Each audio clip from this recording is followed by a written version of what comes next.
Assalamu alaikum and welcome to another episode of the Muslim Vibe. Today I'm speaking with someone and I'm recording this intro part after we've done the podcast. So we're speaking with Shahbaz Mirza from Towards Faith, which is, they basically sell journals. They create these amazing journals, guided journals, to help Muslims in their spirituality. Now, they started off originally as Ramadan Legacy Planner, and I'm sure you may have seen them around on social media and stuff. But now they're rebranding to Towards Faith, and they're introducing a whole set of new products and stuff, which it kind of blew me away. And you'll see that now in the podcast as well towards the end. I was quite impressed by the stuff that they're working on. There is a world exclusive. So Shahbaz actually accidentally, we kind of stumbled upon a product that he was wearing. And I was just like, wow. And it turns out that we managed to catch a world exclusive into that product, which I think is phenomenal. And generally speaking, we speak about spirituality and, going towards faith, right? Like that was actually the main conversation that we have. Like I said, because I'm recording this at the end, I'm overexcited about the last part. But we spoke about spirituality and like self-reflection as a way to move closer towards Allah. And Shahbaz shared some really deep insights and ideas and suggestions for how we can improve our day-to-day practice and spirituality towards faith. Oftentimes, and I guess across cultures as well, there is this concept of journaling, this kind of practice of self-accountability. And of course, that's what you've been doing for the last, you tell me how many years. Mashallah, the Ramadan Legacy Planner has been hugely successful. I feel like I've seen it around for at least 5 years. I'm hoping I'm correct on my timelines there. And it's become really, really popular, the concept. And I've seen other people create new brands, and they're doing the same thing in different ways, and everyone's taking different angles. However, it's become quite a popular practice within the Muslim community to engage in this process of journaling and reflection and gratitude. Tell me about the story of Ramadan Legacy Planner. How did this all come about? And obviously now you've rebranded to Towards Faith. Tell us how that whole thing happened. Yeah, great question. So Bismillah ar-Rahman ar-Rahim. First of all, thank you very much for having me here, and it's great to be speaking with you and everyone else that's listening in. Ramadan Legacy has had one mission: to help people with their spiritual journey in the month of Ramadan and beyond. And whatever we could do to facilitate that is where we would end up. So we actually started off as an app in 2014 and 15 because a lot of people were using apps for productivity. But over years, what people tended to find that it just created that digital fatigue in their life, and they needed something physical and offline to help them progress in a certain aspect of their life. That's when we started experimenting with journals, planners that incorporated sort of calm contemplation, mindfulness, and Islamic values into a person's day-to-day life. And, it just started off small, man. SubhanAllah, I started off with, printing a few thousand and selling those and distributing those to then 10 to 30 to now 40,000 journals that have been used by Muslims across the world. It's funny, like the analogy that I love to give is, when people are on a journey, there's two types of guides that are available. One type of guide is standing right at the top of the mountain, and they're saying, you need to be here. This is the place where you need to end up. And then there's a second type of guide that's at the bottom of that mountain, hand-holding the person, motivating them, inspiring them, guiding them to get to the top of that mountain. And that mountain is, of course, like our faith, right? It's our faith itself. And what Ramadan Legacy now Towards Faith does is it gives people a guide. It gives people that self-paced journey so that they can develop themselves within their spiritual practice over time. And I'm just on your website. So if you're watching on YouTube, you can see the screen here. Mashallah, the branding, first and foremost, can I just say well done. I like it. It's very vibrant. It's very, very modern, mashallah, and in a way that I think truly reflects what you're trying to achieve, inshallah. So I'm very happy to see this. Not only that, like obviously all your products in the past as well, you have been just like beautifully designed. And as a graphic designer, I just want to say I appreciate that. Thank you. It's nice to see beautiful products out there in the Muslim community, you know?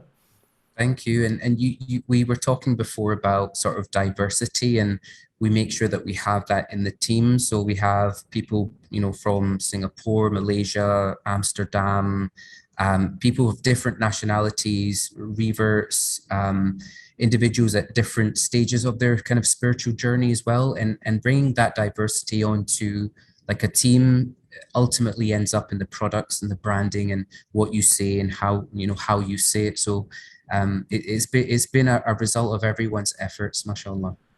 Listen, man, you've got to send me this 99 names one. This is, mashallah, absolutely beautiful. Yeah, alhamdulillah. It's we started off as Ramadan Legacy, and as we always wanted to pivot and become a brand for people for all year round. So we thought, let's experiment with a new product. So we thought, why not the 99 names of Allah? That is core to Ramadan, but also core to a person's existence of life, to know who God is. And mashallah, that did so well. We launched that earlier on this year, and then we said, you know what, this is a segue for us to creating tools for people for the entire year, all year round.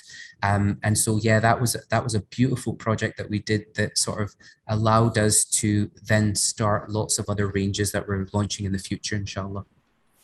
And one of the things that like has struck me about Ramadan Legacy is, and now towards faith, is the kind of community engagement you've managed to create with this. In terms of like feedback, I'm looking at over here like the reviews and stuff like this, right? Tell me how you've kind of ensured that Ramadan Legacy and Towards Faith has been, I guess, created in a way which actually is there to serve a need without diluting it with things that businesses can sometimes end up doing. Yeah, 100%. Like it goes back to that analogy at the start. When it comes to education, when it comes to building something, people have a lot of assumptions and they don't really talk to the people that are going to be using this product or course or service or whatever it may be. But we place that at the heart of everything that we do. Ever since we began in 2014, our community has dictated what we do next. We do regular focus groups, product community meetups, we do surveys, and we've honestly just guided this entire organization based on their feedback, based on what they wanted. And what we realized towards the end of the kind of Ramadan Legacy venture, now turning into Towards Faith, was there was a whole host of problem areas that our community suffered from. And what we did was then worked with them even more closely to try and iron out what these issues are. Why do those issues exist in their life? And eventually what we realize is that we serve the strugglers and seekers, right? That's what we call our audience now, the strugglers and seekers, and give them tools to equip them in their spiritual life. One of the things I discussed in the last podcast with Sheikh Muhammad Javad Shamali, and if you haven't listened to that podcast, do go check it out. There's, in my opinion, a transition taking place in the world towards some form of new spirituality. I think it's actually even called New Age spirituality, right? Mm-hmm. And obviously journaling has become a common ritual, let's say, within the space of kind of like self-development and self-healing and stuff like this. So tell me about tell me in terms of like when you've started this project, we've seen at the same time roughly this kind of transition towards these practices and self-help and stuff like that. So I wanted to know a bit more about like your understanding of that space and how much external, let's say non-Muslim ideas influence the Ramadan Legacy project. Yeah, 100%. I think from our perspective, it, the core of what we do is life advice. So even the manifestation of that is the journals and the cards and the workshops and the courses and the events and everything that we do. But the core crux of what we're trying to offer is life advice. So even with the Ramadan planner that we had, people use that to renew themselves in the month of Ramadan. And that's what really at the core aspect of what, the journal and the workshop and everything else that we did was. And the reason why I think people are seeking more life advice now more than ever is because the world is a lot more modern, contemporary, fast paced, just the social fabric of our day is changing, every week, every month, there's something new that we have to deal with. And whilst we're in this contemporary, fast paced living world, people have a spiritual void. Like there is a cup that they're looking to fill in their day to day life. People are looking for more meaning and purpose and wisdom. They're looking to make better decisions. They're looking to be more calm and contemplative in their day to day. And so what we find is there's many different avenues that we can do, that we can go to manifest that, right? We can go to Buddhism, we can go to Stoicism, you get Scientology, you've got many of these other kind of isms, right, that exist in the world today. But I think what's beautiful about our religion is that it's systematic. A lot of these other new age spiritual practices and cults and circles and this, that, and the next thing is based on principles and values, but those principles and values aren't governed by a higher power. They're not dictated by law or any further kind of form of governance or regulation. But Islam comes with the system, it comes with the regulation, it comes with the governance, as well as coming with the spiritual practices that we should exhibit in our day-to-day lives. And that's why I think like our deen is perfectly placed to help people in a very meaningful way in finding direction and meaning and wisdom in their life according to the problems that they have. But I think we just need to do a much better job at sort of presenting our religion in a way that seems helpful to them and not sort of condescending or not a burden or not sort of, I have this heavy lifting syndrome that exists in my life. Yeah. I've listened to a lot of TED Talks in the past and stuff like this and even podcasts and audiobooks. I use this thing called Blinkist. So shout out Blinkist. Yeah. It's a good thing. And I've been kind of blown away, right? Thinking about the fact that on these mainstream platforms, you've got, shamans, right? Like shamans, right? So they believe in other beings and stuff like this. And they've been given a platform, or they've taken a platform rather, to speak about their theological concepts and ideas and beliefs, whether that's Buddhism, whether it's, like you said, Stoicism, and all the other isms. But Islam is completely missing from that space. It's not taken as a and it astounds me, because when I listen to all of these isms, I recognize that there's a strong overlap in many of them with what Islam actually says, right? Like, for example, Stoicism, right? It's something that I've looked into, and again, I watched like a video on YouTube, and you understand it. And you're like, okay, that makes sense, right? And it's an ancient Greek philosophy, and you're like, I'm pretty sure I've read a hadith that literally says these principles. Yeah, it's incredible. Like, and I think where we've kind of missed the mark as Muslims in communicating these values and principles in this kind of systematic ways life is presenting it in a 21st century way, right?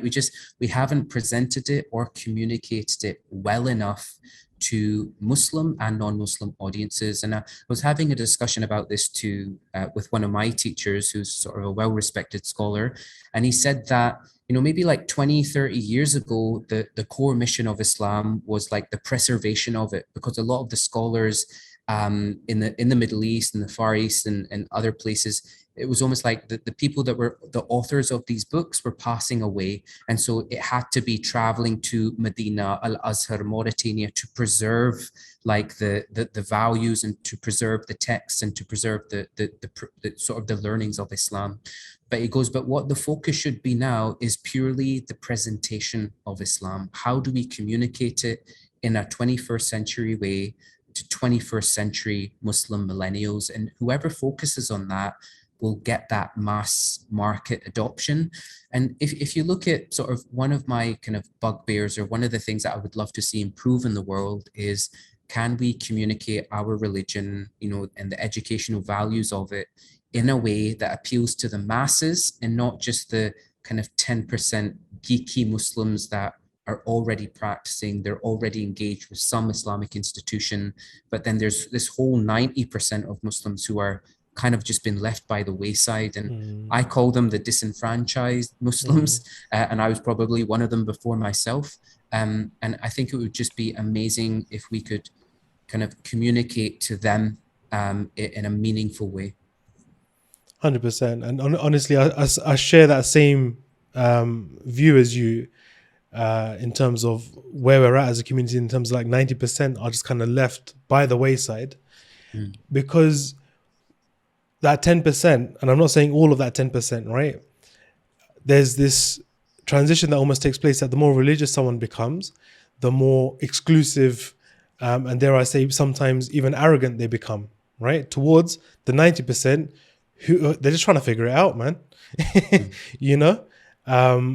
There's people just trying to, we're all trying to figure it out, for God's sake. Like, no one can actually put their finger and say, hey, here you go, bingo, I have found Sirat al-Mustaqim and this is what it looks like, and let me put it to you in an Instagram post. Like, that's not what it is. And one of the things that I feel is that we're not really being honest and vulnerable with this conversation. It's become a them or us. And it's something that I'm being mindful of as well when we're creating content for the Muslim Vibe. It shouldn't be coming from this place that, hey, look, we've got it all figured out and let's tell you how to connect with God or to define what it means to be a Muslim. It can't be that. And it's almost like this in the previous podcast, for example, when it comes to the Quran, Sheikh Shamali, he mentioned that maybe all Muslims just need to get together and say, hey, listen, are we going to be serious about this thing being as important as it is? First and foremost, let's just get that kind of cleared and out of the way,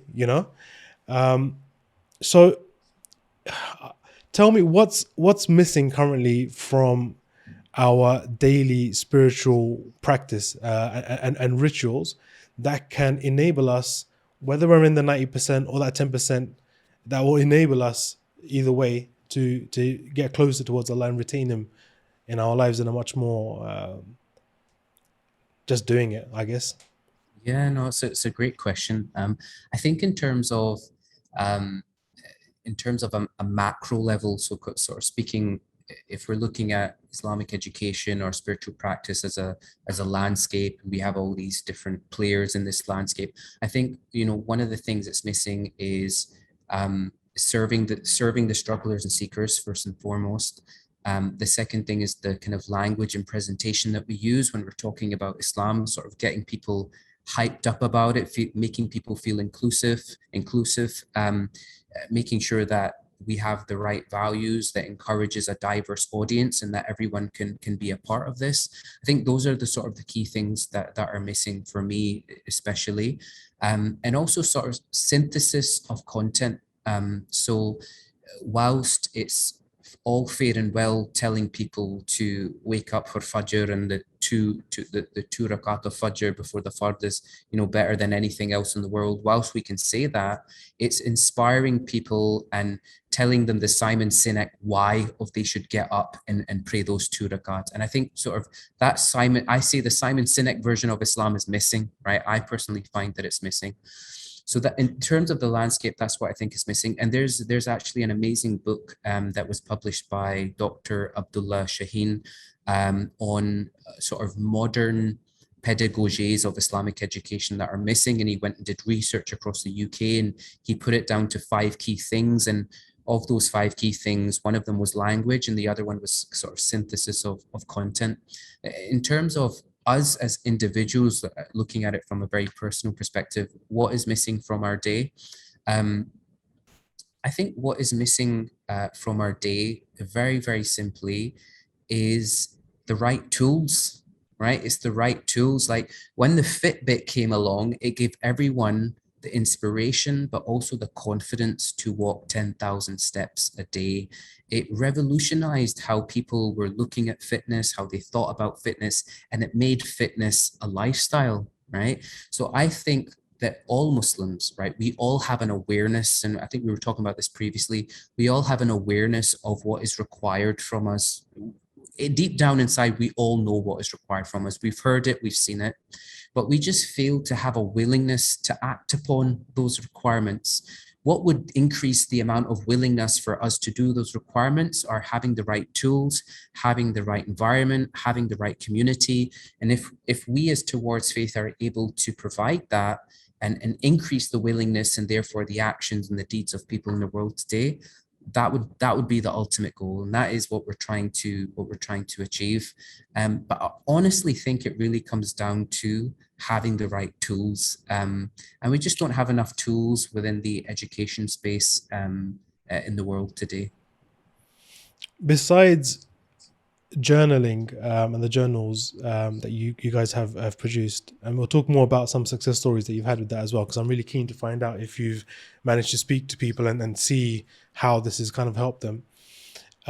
Besides journaling, what other methods do you think would be effective and efficient at helping Muslims go towards faith? Yeah. Within the journals itself, it takes people through like a guided process, a guided framework, getting them from A to Z. And the first step is allowing them to take stock and reflect on where they are at a particular situation with their life. So within the Ramadan Planner and the other products that we have, it's allowing them the space to sort of take stock and reflect first and foremost, being very, like you said, let's be very open, honest, authentic, and transparent with ourselves. Let's not lie to ourselves about where we are at in our life. The second step is asking the right questions. And honestly, I think this is the most underplayed thing in the whole world, because even the Quran, throughout the entire Quran, Allah subhanahu wa ta'ala, he poses questions to us that make us think. It's like this kind of Socratic method of advancing in our life, asking the right questions. So the second step that we do in any of our products, whether kind of online or physical, is that we pose the right questions to people that allow them to do that sort of tadabbur on themselves, but also that sort of that tafakkur on, Allah subhanahu wa ta'ala, on the grand scheme of things, where they are in life, the relationships that they have with themselves, Allah, and the people around them. And so it takes them through. And then the third part is the doing, right? Once you've actually taken stock of yourself, once you've asked yourself the right questions to get some clarity and guidance in your life, now put a plan in place in order for you to enact upon that. And that's what we really try to do across all of our products. There's, I'm looking at your 99 Names of Allah guided journal. And I think when we spoke over the phone a week ago, you were telling me that this journal essentially has the 99 names of Allah and like a almost like a suggestions for each one of those names. So tell me more about that. That seems very, very interesting. Yeah, so I think the 99 names is it's that thing in our lives whereby we know of it, but how we came across a tool to help us really enact it in our day-to-day lives. And I think the tools are sort of few and far between. One of the things that's really striking to me about the 99 names is how it gives us a massive amount of life advice, but it's also a coping strategy for us during our difficult times. Previously, when we've looked at the 99 names and we've seen lots of videos, it's always focused on the what, right? What is the name and what does the name mean? But we really focus on the why. like, why does this name exist and how does it impact your life personally? So each of these names kind of, it speaks to you in a way that's personal, in a way that's sort of speaking to your heart, and it's giving you another coping strategy. So for example, with the first name Ar-Rahman, it doesn't sort of labor on how this word comes from Rahma, and that's the same name given to the womb for a baby, etc. It speaks about how this is the name that Allah used to introduce himself to you, and therefore how would you introduce yourself to other people? What is the one quality that people would use to sum up you? And then it also speaks about, if Allah's mercy encompasses everyone, in the world, then how can you not be merciful to the people around you? So it's almost like these little nuggets of kind of wisdom. I'm shivering right now. These little nuggets of wisdom that sort of change the perspective in how you live your day-to-day life. I was just bringing up a screenshot whilst we were talking just now, of one of the pages, and I believe this is Al-Ghaffar, and there's even like du'as here specific to that name of Allah. Please send me one. I'll be happy to. I'm gonna do a little unboxing on the behind the scenes, maybe on the Instagram stories, because that's a beautiful looking product, mashallah. Like, as in, it's just, it's something that you want to engage with daily. You know what I mean? Like, as in, I'm a like I was just telling you just before we started the podcast, right? I'm a big setup guy, but I also believe, like the daily products that we use, right? Make an effort to actually spend some money on it, because if you want a good quality thing, right? Like, for example, like a wallet, and I'm not saying Louis Vuitton 500, no one's saying that, just like a thing that you'd like to use every day. It's going to be convenient for you, you like the way it looks and everything like that. And I feel like there's sometimes what happens with Muslim products is we just kind of slap the name, hey, Muslim, Islam, God on it, and forget the fact that someone's actually going to be using this like daily. You know what I mean? They're going to be interfacing with it daily, whether it's a digital product or a physical product. Kudos, bro.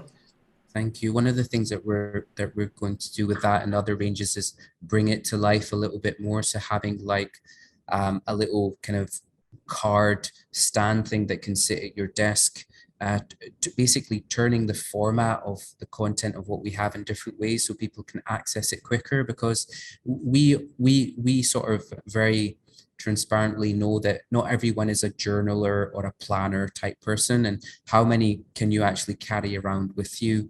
But if we look at our day-to-day makeup, as to from when we wake up to what's on our bedside kind of cabinet, to when we go into our living room or our kitchen or in the workplace, or when we're traveling, if we look at the daily activities of our kind of day-to-day life, can we build a tool to help people feel spiritually connected during that time? So we have one of the greatest needs that our community had was a daily tool, something to help them with their daily faith and focus, and that's what that's why we came up with the name Faith and Focus for the new sort of journals and planners that we have. Another problem area is balancing their work and worship, so that's another range that we're working on for next year, which is our work and worship range, which is specifically for kind of young Muslim working professionals.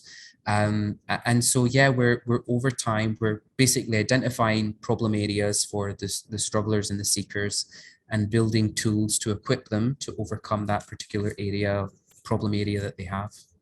Let me share an idea with you. Yeah, go for it. Do one for parents, new parents. Yeah, new parents. Are you a parent? I am a parent. Alhamdulillah. Yeah. Same. Little girl, she's turning 4 soon. But yeah, I think like during that process, there's a lot of guidance that's needed, right? And I feel like there's not enough resources for Muslim parents. When me and my wife had our kid, that's one of the first things we said, actually. We're like, wait a sec, besides tales from your aunties, which, all due respect to them, a lot of the time they're true, a lot of the time they're not, right? There's not much resources for Muslim families, really, There's not even a dedicated website at the moment to like, you got the Mum's Net and all this kind of stuff, right? There's not actually one really like that for Muslims. I know there's small pockets and Facebook groups and stuff like that, but there's not really something that's been done on that. So that's actually one of the projects that we're going to be working on as well. Mashallah. Shahbaz, inshallah. So that's going to be called My Muslim Family. But man, try and think about some parenting ones. That'd be really cool to see. No, that would be really cool. That would be really Sh- cool. Shahbaz, have you? Because I'm a bit cynical when it comes to products, especially like self-improvement ones, right? Because I've seen a lot of people go down this kind of like self-help route where it becomes almost its own issue, whether it's like vitamins, whether it's kind of buying books and courses, but like not actually anything's actually not actually happening. So I've always been mindful and very careful when I kind of engage with anything like this, right? Because I don't want to just buy a product for the sake of having it, except for the book you're about to send me, because that just looks beautiful. But you know what I mean? Like, I don't even buy books because I'm like, if I'm not really going to read it, don't buy it. So then I end up not buying a book and reading a book, right? Yeah. And I think there's probably a lot of people out there like me, techie guys, right, that want to do everything on their phone, right? Like automation, like walking into the office and something popping up as a notification or a reminder or something like that. Have you considered? Sorry, I was going to ask you a separate question. I'm actually going to ask you if you've considered digital. But before that, I want to hear about your success stories, because a cynical person might be like, these things don't work. People only do it for like 10 days and they forget. So why even start, right? So let me ask you that question as a cynic. Yeah, no, 100%. I fully hear you, and a part of me agrees to that as well. I think with any kind of product that is launched, you have a lot of hype at the start, and people use it for the first 3, 5 days. Whether it's a new pair of trainers, or whether it's your AirPods, or whether it's a Fitbit, and then the usage isn't sticky, and the usage decreases over time. And I think, one of the things that we're sort of very conscious of is sort of product adoption, and making sure that people use the journal, people use the cards, and use the tools that we give them. And so what we try to do is really sort of, we make sure that people are guided as much as possible to use it end to end. So with every sort of product that we launch, there is a sort of a digital component. So for example, with the 99 names, for each of the names, there's an online sort of audio reflection. So you scan the QR code in the journal, and it takes you a list of 99 kind of audio reflections that you can use as you're going through the names. With the Ramadan planner, there's like 7 stages within the planner, and each stage has a sort of online video tutorial that you quickly watch. It's about 2-3 minutes to keep you engaged throughout that process. And on our sort of socials and emails, we do a lot to show how other people are using it and how it's transformed their day. And that's, to be honest, like as much as we can do as in order to try and people to not just buy something and let it go by the wayside, but to buy something and use it. But the feedback that we've always received on the Ramadan journal, the reflection cards, the 99 names journal has always been like spectacular. And alhamdulillah, every year we've sold out. Every product that we've launched every year has sold out. Mashallah. It's never sort of, we've never had any units just sitting there in the warehouse. And it's always increased year by year as well. So just putting all these kind of stats and things together in the feedback, it sort of shows me that people want more of this stuff. And just exactly how you said with the parenting, right? So I'm aware of 2 different YouTube video series on kind of modern Muslim parenthood. Have I watched them? No. Why have I haven't watched them?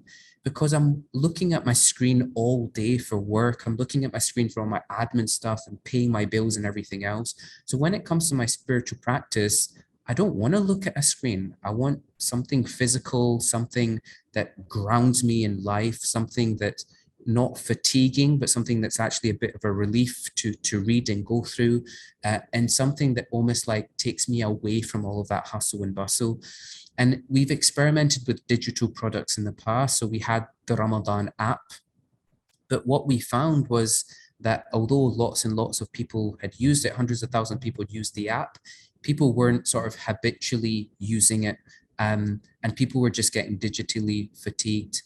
We've ran some online courses and things in the past as well, but when we do something physical, people turn up and people are ready to embrace this sort of new framework or methodology for their life. So yeah, I'm actually more and more sort of favoring these physical experiences rather than digital experiences when it comes to our kind of spiritual practice. I like that actually, and that's coming from a tech person, like a techie person, because I've downloaded apps as well, right? And I think everyone's downloaded apps, like no surprise there. But especially with apps, the way your usage goes down, besides like the 5 daily drivers, the Google Maps, the YouTubes, the Facebook, the classics, right? Besides that, the rest they don't really ever come out of that app drawer, that folder hidden away. You know what I mean? So I see the benefit. I guess there is definitely a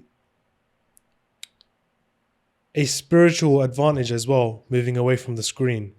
Yeah, for sure. As you were just kind of like telling me as well, and you kind of made it about that, right? Like as in this spiritual space away from the sludge, right? Like as in, how much self-accounting are you really going to do on a phone where you've just lost yourself in TikTok for like an hour? Exactly. Watching a million different random bits of things, right? Exactly. Yeah.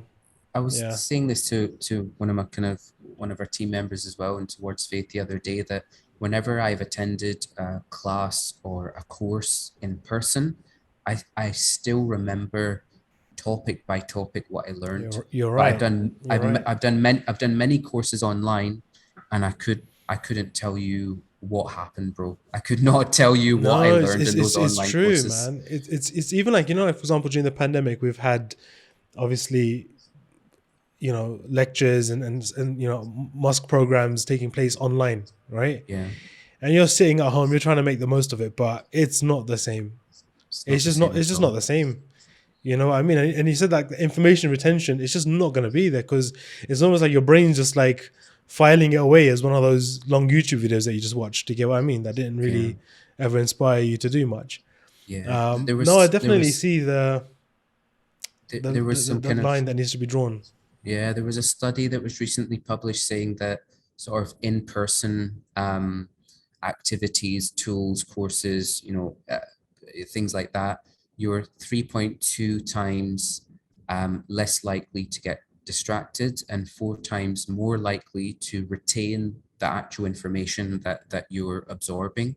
I've thought long and hard about this. I think having I call it a phygital experience is all right, where you have a physical and a digital component. But when something is only digital and purely digital, there's only so much impact that it can have. So we focus on the sort of physical/phygital experiences that we can deliver. Tasbees. Yeah. That's the ideal digital experience, isn't it? Yeah. Are you gonna start doing tasbees? I'm wearing the prototype for something that no way. Have I just tapped into? Did I just tap into an exclusive? Yeah, you kind of did. He'll be happy, but I've been working on this with a friend. Oh my God, subhanallah! Wow, Shahbaz, I'm not even gonna lie to you. All right, I'm not gonna lie to you. Like the other day, my daughter, she made me like a little bracelet with beads, right? Mm-hmm. And I was wearing it, right? And I found myself fidgeting with it, right? And I was like, hold on, has anyone come up with a tasbih bracelet yet? Yeah, it's nice. It's called. Hold it up to the camera again. This I'm very proud of tapping into this world exclusive. Yeah, it's basically it's like it's called Smart Muslim, and the product itself is called the Sibha. It's not on at the moment. This is just like a prototype, so we're just sort of testing it out at the moment. So this is not under Towards Faith. It's under a separate thing that I'm currently working on. But yeah, it's basically sort of, it reminds you and tracks your prayer and your dhikr. And then over time, so this is an exclusive for you right now. You know what? Like, let me be your beta, your alpha tester, man. Like that's well done for stumbling onto this, man. Subhanallah. Like, as in, that's a really, really. I don't know how that all just came about. I don't even know if you want me to keep this in or whether we have to sign some NDA with all our listeners and stuff. But No, it's been around. It's been in the making actually since close to 2013. The kind of wow, the inventor of this is Ridwan, and he is kind of based out in he was based out in Saudi. He's now back home in Trinidad and Tobago, but he's been focusing on this for a very long time, wow. and he's about to kind of launch this in the next kind of year or so. So fingers crossed it all goes well. Shout out Redwan from Saudi Yeah. Arabia. Yeah.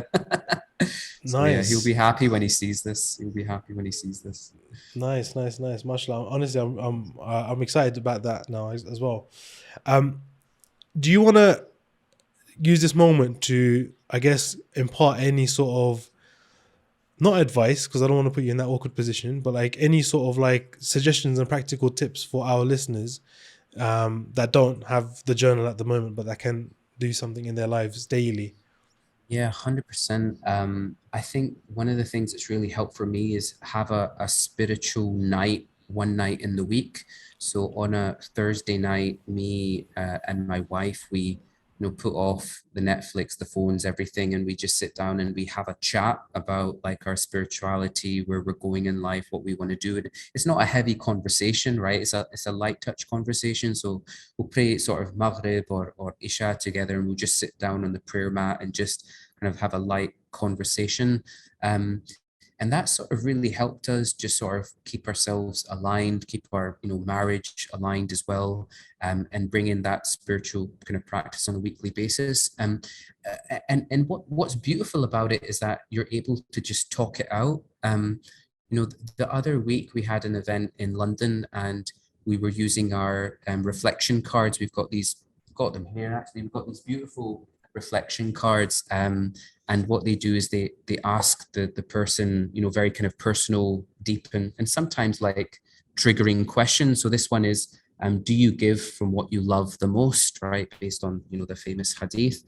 Um, so and at this event, what was so powerful was people were using these cards and they were talking to each other about their spirituality, their struggles, their pain points. And through just simply talking it out, they eventually find the solution as well. They have this like aha moment in their life. So I think one of the most powerful things that we can do at homes, with our family, with our friends, is simply just talking about our spirituality, and opening up that dialogue and those conversations. Like if we look at the Quran, and if we look at throughout just the educational practice of Islam, it's through that dialogue and discussion, and through the grouping of discussing about our spirituality, where the real benefit comes to an individual person. So that's my number one tip for people, is form that little group, however big or small that is, and just open up those conversations. SubhanAllah. Honestly, Yeah. Shahbaz, amazing advice. And I didn't even know about the cards, man. Like Yeah. those look really interesting. And We got lots of stuff, man. It's because we moved to the new like Towards Faith website. We haven't put like everything on there just yet, but we've got these like amazing these, mashallah, like every year as well. They just fly off the shelves, and people just love to use them at their no, I dinner can imagine that table being and so practical. It's almost halakas. like got like a Yeah, gaming element to it. So because I know yeah, it's like in the quite Muslim nice. community, we do like a lot of these couples nights, right? Where you'll invite a couple over to your house in the evening or whatever, the kids are in bed or whatever it might be. Yeah, Um, and oftentimes, Uno might come out, or Jack in the Box, was it Jackbox TV might turn on or whatever, right? So there is this kind of like sense of like, oh, let's do something like this, right? Like like whether it's a board game or whatever. And I feel like a product like that is so nice to use.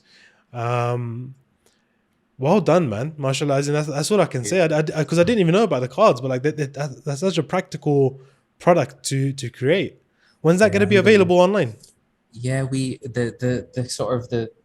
the first sort of edition of that. I think it launched a couple of years ago now. This is just the kind of, because we rebranded to Towards Faith, we sort of redesigned everything and we redid all the questions. So that will be available for by probably February, inshallah, next year. So it's a part of the Ramadan range. And yeah, they're just like really, really cool. I personally use them. A lot of people I know use them in family settings, halakas, with their partners and things like that as well. One of the powerful questions within the card deck is, um, is is is your relationship with your mother strong enough for you to enter Jannah, right? Because we all know that Jannah is Oh at our wow. mother's feet. And so like I used this question with a group of brothers, and some of them just ended up crying because they knew themselves that their relationship with their mother wasn't that great, and there was this kind of deep down thing that they had to clear up, and that question being posed to them just brought it to the surface of their mind, and then some of those brothers actually acted upon that piece of advice as well. So yeah, it's just like unsurfacing all of the things that are troubling us, Hmm. getting it all out from underneath the carpet, and just living our wholesome selves, man. Shahbaz, this is really exciting stuff, mashallah. And I'm not even Okay. just saying that because you're on this podcast. Like, honestly, the three things that I've seen so far, plus the journals, um, yeah, I can just see like so much potential for these things, right? In terms of like actually helping people, like being practical products. It's not just like a gimmick, right? Like it's an actual, it's not some joke that you've written at the back of that card that's gonna make everyone laugh and giggle, right? It's gonna be like, no, Yeah. that's actually gonna help me transform my life and go towards faith. So, Yeah. Jazakallah hats off, khair. man. Hats off to you and the team. Mashallah, you're doing an amazing Thank job. you. I'm actually gonna keep chatting to you after we press stop record. Perfect. Um, but for all of our viewers, I hope you've really enjoyed this conversation. And I'm going to leave a link for everything at the bottom of this description. Shahbaz, where can everyone find you on socials, your website, all of that? Yeah. If you just search for at Towards Faith, you'll be able to find us. We're very active on Instagram. Big on the That's gram. probably, yeah, big on the gram, so you can probably find us there. We're currently launching our brand new daily journal called Faith in Focus. We've got a crowdfunding campaign that's live at the moment on LaunchGood. And this is a sort of a daily tool to help you live each moment with spirituality, structure, and success. And you can see some of the sort of the images of that right now on the screen. Yes, it's a beautiful product. And again, we thought very deeply about how do we make our days like profound again? What is that structure that we need for our day-to-day lives? And it's really based upon the principle in the Quran, which is centered around the morning and the evening. So throughout the entire Quran, Allah subhanahu wa ta'ala keeps repeating to worship and remember him in the morning and the evening. But we all know that our morning and the evenings are actually the parts of the day where we tend to forget about Allah the most. It's the hardest times of the day to remember Allah because it's so easy to pick up our phones and press the Netflix Mm, button at night. But what Allah is giving us is a daily principle by which we can actually live our lives. So we've created a journal just purely on this principle that gives us a daily framework for success. We actually spent like a year. We created a 200-page document just researching why Allah constantly repeats this throughout the Quran. We sort of spoke to many different scholars and teachers about this principle as well. And we thought, why not put this into a daily tool that people can use in their everyday lives? Imagine living each moment with peace, purpose, and productivity. I mean, who wouldn't want that? So we mm. put that in a journal, and we thought we would launch that, inshallah. And yeah, I'm hoping it goes well. Man, I'm praying for your success, honestly. Jazakallah I'm khair. actually getting a bit emotional. I'm not even going to lie to you. Like, I'm actually getting emotional because I'm looking at the effort that you're putting into quality.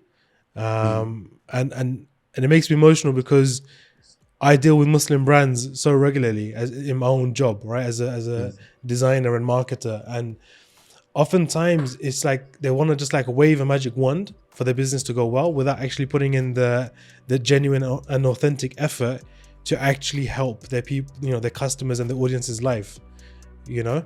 And when that disconnection occurs, that's when there's failure, you know. But mashallah, it's so nice to see you're constantly working on this stuff.